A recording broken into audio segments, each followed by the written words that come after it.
सूरजपुर, जहां बंसल न्यूज का खास कार्यक्रम बदलता सूरजपुर का आयोजन चल रहा है हीरालाल साधुराम सेवा कुंज में। को साकार हमारे प्रदेश के मुखिया आदरणीय भूपेश बघेल जी ने करके दिखाया कि गरीब का बेटा भी, किसान का बेटा भी अंग्रेजी माध्यम के स्कूल में पढ़ेगा और सरकारी तौर पे स्वामी आत्मानंद इंग्लिश स्कूल योजना के तहत चाहे हिंदी का हो चाहे अंग्रेजी का हो हम लोगों ने खोला। सूरजपुर जिले में अगर देखें तो यहाँ 17 स्कूल हम लोगों ने खोला और मेरे विधानसभा क्षेत्र में भी 2, क्योंकि हमारा विधानसभा 2 जिलों में आता है, एक तो सूरजपुर में और बलरामपुर जिले में भी आता है। तो यहाँ 17 स्कूल हम लोगों ने खोला इस जिले में और बलरामपुर जिले में 15 स्कूल खोला और दोनों अगर देखें हमारे क्षेत्र में तो 3 अपने उस ब्लॉक में और 3 यहाँ पर हमने खोला। तो जहाँ आवश्यकता है उसकी हम लोग ने किया और ये काफी लोकप्रिय भी हुआ।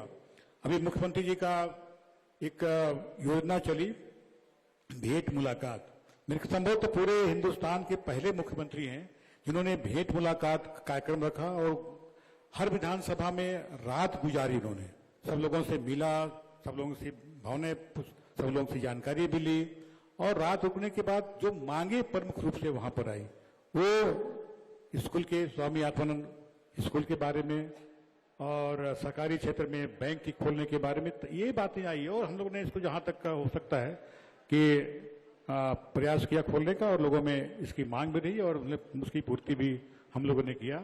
और बाकी रोड के मामले में पुल पुलिया तमाम चीज जहां जहां आवश्यकता थी वहां पर हम लोगों ने पूरा किया। तो ऐसा नहीं है कि हम लोग जनता के सामने जाएंगे तो ऐसा नहीं कि बिल्कुल हमने कोई काम ही नहीं किया है, हमने काम बहुत सबकी किया है और सबका किसानों का भरोसा जीता है। जो गांव में रहने वाले चाहे कोटवार हों, चाहे आंगनबाड़ी कार्यकर्ता हों, पटेल हों, सरकारी कर्मचारी हैं, सबकी भरोसा जीता है और इसीलिए हम लोग कहते हैं कि भूपेश है तो भरोसा है और भरोसा के संबंध हम लोग कर रहे हैं। तो पूरे लोगों को इसमें भरोसा है ताकि आगे आने वाले समय में भी कांग्रेस पार्टी की सरकार हमारी बने। महाराज जी, आप विधायक के साथ संसदीय सचिव भी हैं, जनता की उम्मीद काफी बढ़ जाती है और ऐसे में जब 15 साल आप लोग विपक्ष में रहे और उसके बाद सरकार में आए, इन 4.5 वर्षों में कितना काम आप अपने क्षेत्र के लिए कर पाए और आगे के लिए क्या कुछ तैयारी है?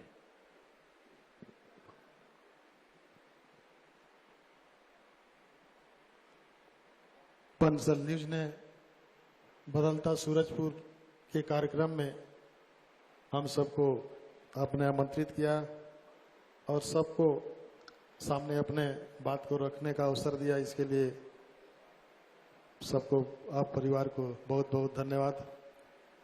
और उपस्थित हुई हमारे जनप्रतिनिधिगण, नगरवासी, समस्त जिले के अधिकारी उपस्थित हैं, सबको मेरा नमस्कार प्रणाम।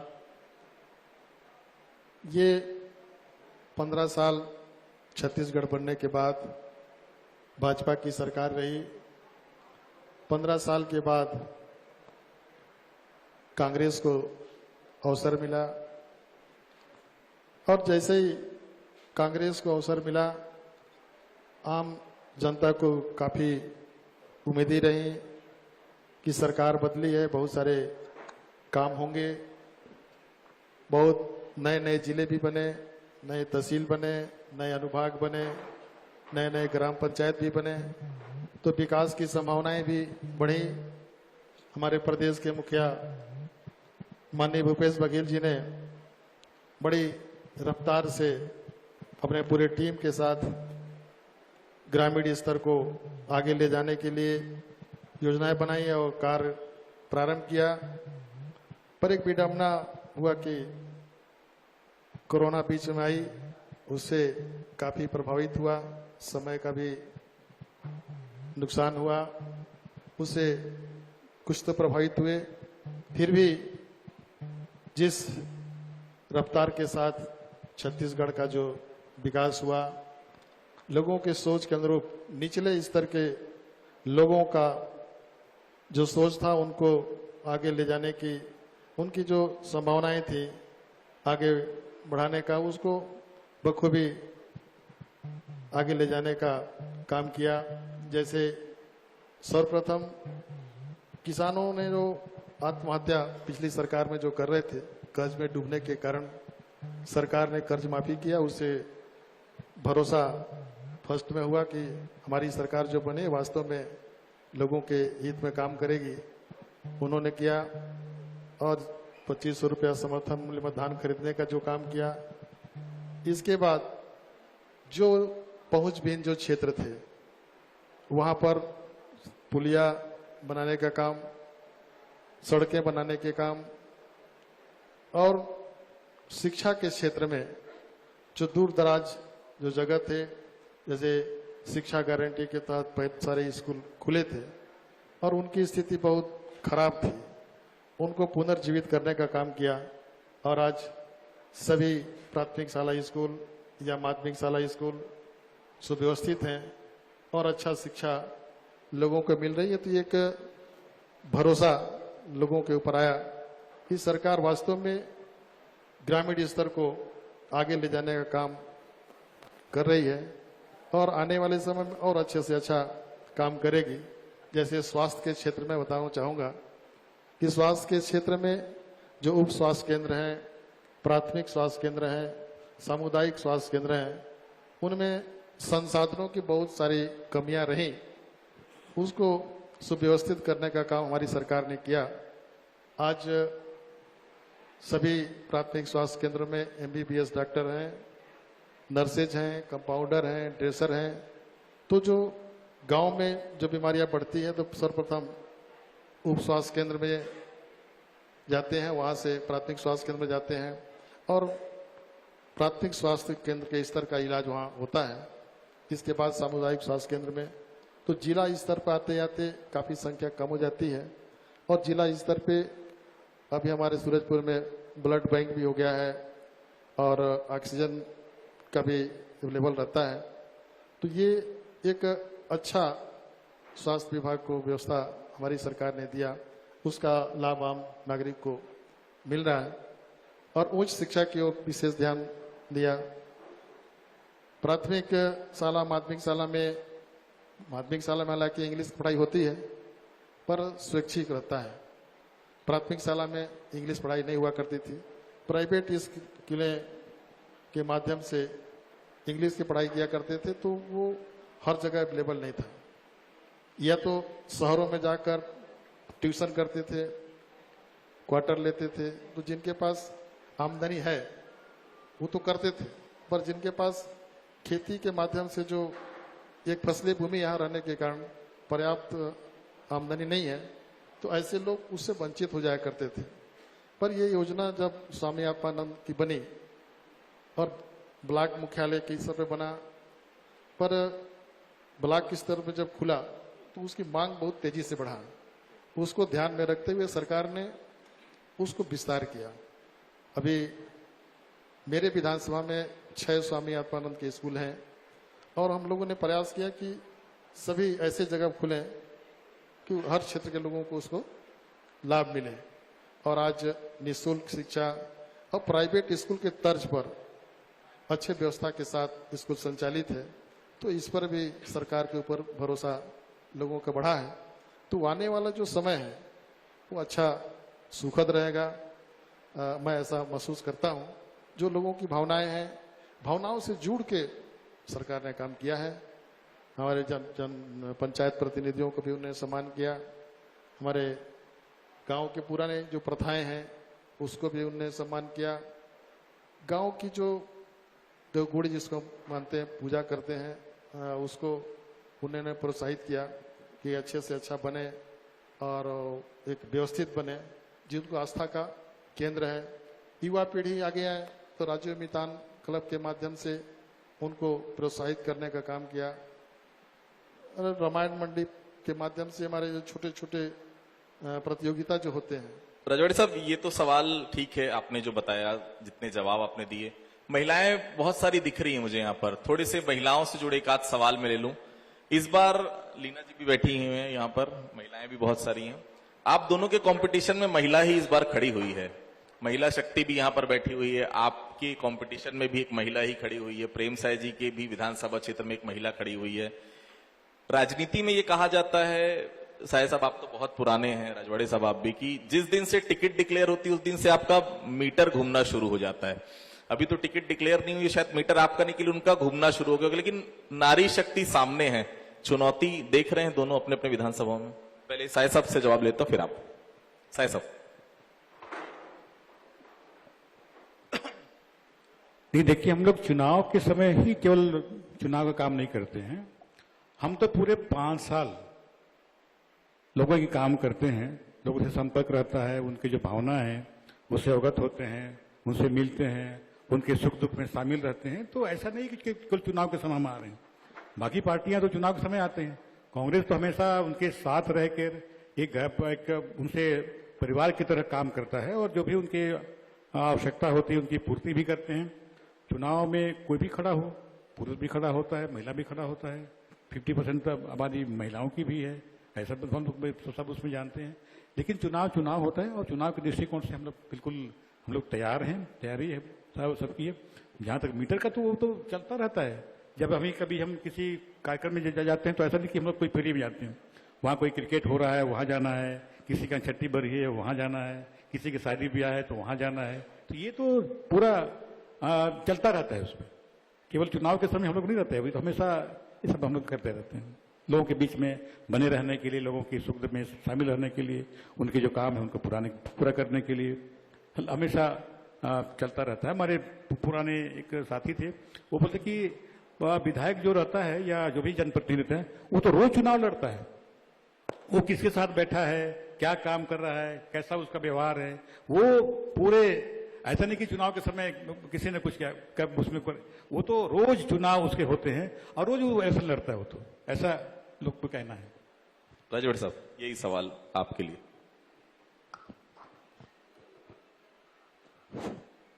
महिलाओं को जागरूक करने का काम कांग्रेस ने किया।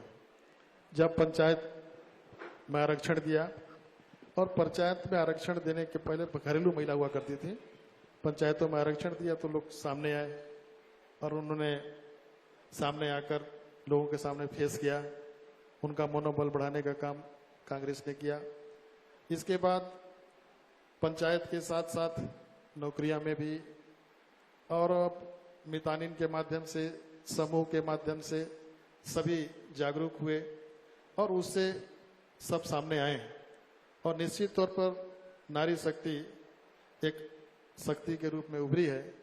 और एक ये कहना चाहूंगा कि विपक्ष ने महिला प्रयास से देकर प्रयास किया है कि ये और अच्छे से अच्छा 50% महिला 50% पुरुष है, तो उसको बनाने का उन्होंने प्रयास किया है। ये अच्छा है। हम लोग, हमारी पार्टी भी महिलाओं को प्राथमिकता दे रही है, जगह जगह पर प्रत्याशी के रूप में उतार रही है। अभी हमारे विधायक में दल की जो बैठकें होती हैं तो हम लोग काफी संख्या में महिलाएं जीत की गई भी हैं। मुझे लगता है 9-10 महिलाएं हैं जो प्रतिनिधित्व कर रही हैं। तो ये प्रजातंत्र है, प्रजातंत्र में सबको बराबरी का अधिकार है। ऑफिसों में भी आप देखते होंगे कि सब जगह अधिकार नहीं, नामदेव जी कहना ये था कि केवल भाजपा वाले केवल महिलाओं को टिकट दिए हैं। अभी जो वर्तमान विधानसभा में जो विधायकों की जो सीट है उसमें 11 तो कांग्रेस के विधायक महिला कांग्रेस। लेकिन अभी आप लोग का कंपटीशन महिलाओं के साथ है, इसलिए मैंने सवाल लिया। नहीं, मैं ये पूछ रहा हूँ कि अभी जो वर्तमान में जो विधायक है वो कांग्रेस के 11 विधायक महिला का विधायक है, और विपक्ष में 2 या 1 या 2 है। उन्होंने कांग्रेस को देखा देखी करके आगे बढ़ाने का काम किया, पर कांग्रेस ने हमेशा प्राथमिकता दिया है और उनको आगे ले जाने का काम किया है, जागरूक करने का काम किया है। भानु जी, आपसे सवाल है मेरा, माइक ले लेंगे जी। आप कैसे देखते हैं इन 4.5 वर्षों में कितना विकास हो पाया, कितनी तस्वीर बदली है सूरजपुर की? आप भी जनजाति आयोग के अध्यक्ष हैं, कैसे देखते हैं इस पूरे 4.5 साल के कार्यकाल को?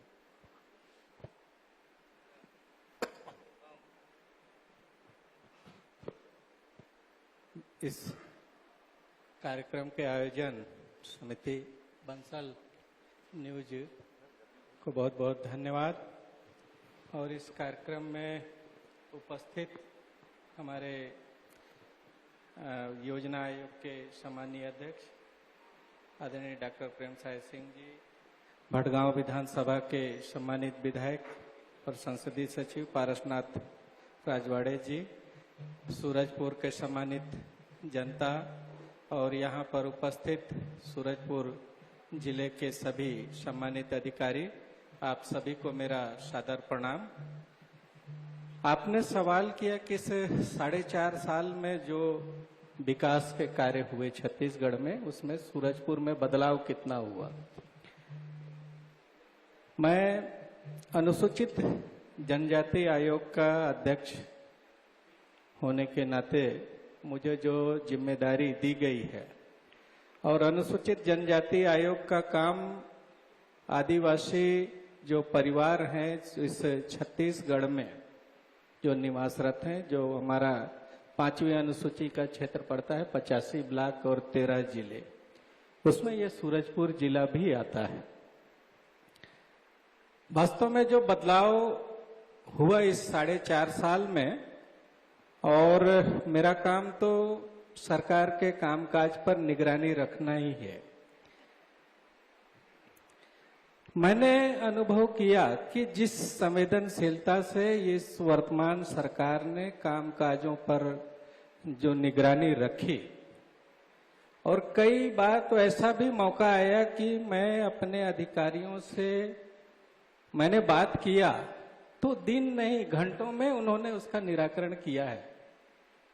इसलिए बदलाव तो सूरजपुर में भी हुआ। कई ऐसे मौके आए, एक छोटी सी घटना हो गई थी हमारे सूरजपुर जिले में, आदिवासी परिवार की एक महिला का रास्ते में प्रसव हो गया, और मैंने जिला कलेक्टर से रात में बात किया। ये समय होगा लगभग मेरे ख्याल से 11 बजे के आसपास का, और मैं बात किया तो दूसरे दिन उन आदिवासी परिवारों के मोहल्लों तक पहुंचने के लिए एक दिन में 305 सड़क सैंक्शन हुए।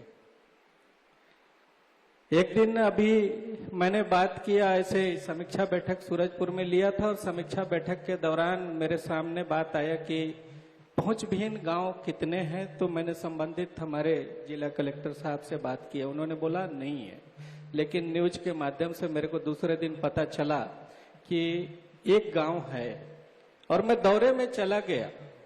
मैं अपने दौरे से वापस भी नहीं आया था, कोड़गी ब्लॉक से हमारे पारसनाथ जी के विधानसभा क्षेत्र से छतरंग गांव है।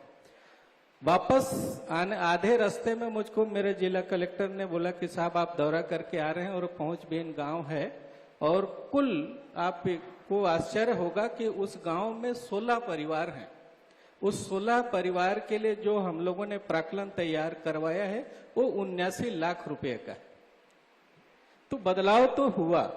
स्वास्थ्य के क्षेत्र में जब भी हमने बात की है अपने जिला कलेक्टर से, संबंधित हमारे छत्तीसगढ़ सरकार से, आदिवासी परिवार में जो यहाँ पर हमारा ट्राइबल जो जनसंख्या जो रहता है उनको जाति प्रमाण पत्र बनाने की बात आती थी। पिछली सरकारों में उनको कई बार ऐसे मौके आए कि बच्चा स्कूल जाने के लिए है लेकिन उसकी जाति प्रमाण पत्र नहीं है, लेकिन इस सरकार ने उसको शिथिल किया और तत्काल उसको बना करके और टाइम लिमिट दिया गया है। जमीनों के जो फौती नामांतरण का है वो टाइम लिमिट है, कितने दिवस के अंदर उसको करके देना ही है।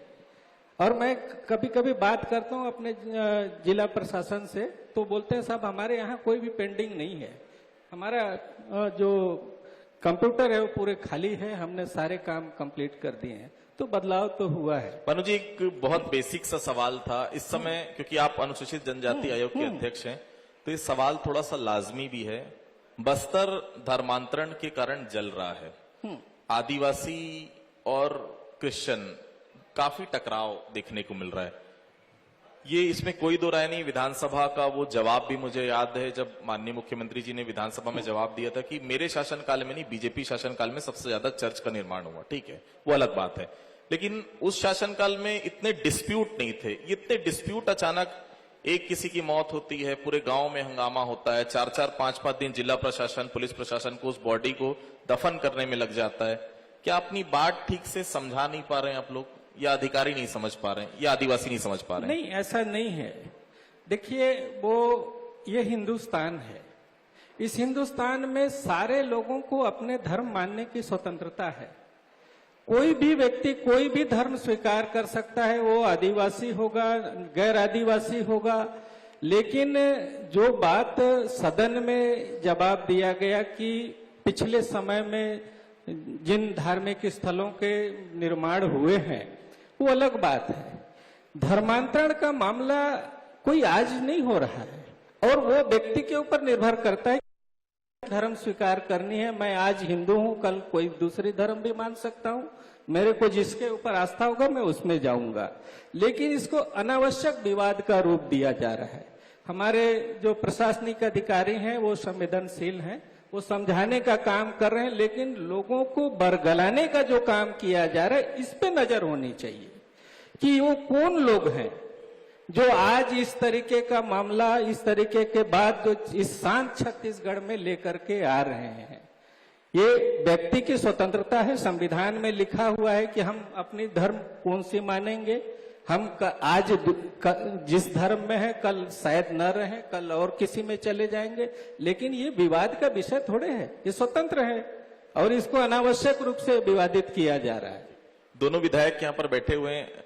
प्रेम साय जी, जनता की तरफ से एक सवाल है, आज कुछ लोगों से बातचीत हुई, मैं ऐसे वो काम जानना चाहता हूं कि इस बार जनता को वो काम बताएं कि अगर फिर से आप चुनकर आते हैं तो प्रेमनगर और सूरजपुर के लिए, मैं तो सीधा छत्तीसगढ़ लेवल के आप नेता हैं, लेकिन फिर भी मैं फिलहाल आपके विधानसभा क्षेत्र की बात कर रहा हूं, क्या कुछ यहाँ की जनता को देखने के मिलेगा अगर फिर से आप चुनकर आते हैं तो? प्रेम साय जी,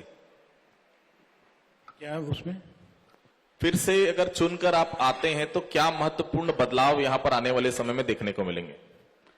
नहीं, देखिए, क्षेत्र में तो समग्र विकास होना चाहिए, सभी क्षेत्रों में, शिक्षा के क्षेत्र में, स्वास्थ्य के क्षेत्र में, रोड के क्षेत्र में, लोगों के पानी पीने के क्षेत्र में, सभी हम तो समग्र जो विकास हो उसमें विश्वास रखते हैं। सभी को स्वच्छ पानी मिले, सभी को स्वास्थ्य सुविधा मिले, सभी को पढ़ने के लिए अच्छी व्यवस्था हो, चलने के लिए सड़क अच्छी हो, पुल पुलियां हो, ये सभी जहां जहां कमी हो गई है बहुत हमने प्रयास किया है। लेकिन अगर कहीं रह गया है तो निश्चित रूप से जो आगे मतलब जो चुनाव होगा उसमें जो जनता के जो भी समस्या हो उसका निदान हम लोग करेंगे।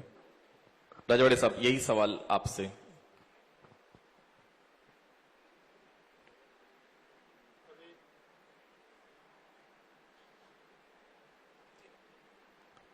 अभी तक जो समस्याएं रही, विशेषकर किसानों के आय को दुगुने करने की बात रही, महिलाओं को आत्मनिर्भर बनाने की बात रही, उसकी ओर सरकार ने काम किया है।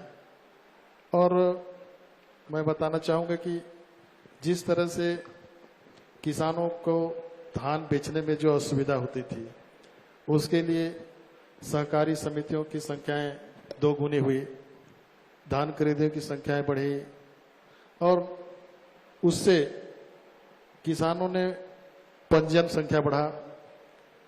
अधिकांश लोग जो धान बाजार में सस्ते रेट पे बेचा करते थे वो आज समर्थन मूल्य पर 2 गुने दाम पर बेचते हैं, 2.5 गुने दाम पर बेचते हैं, तो उसका लाभ किसानों को मिला है।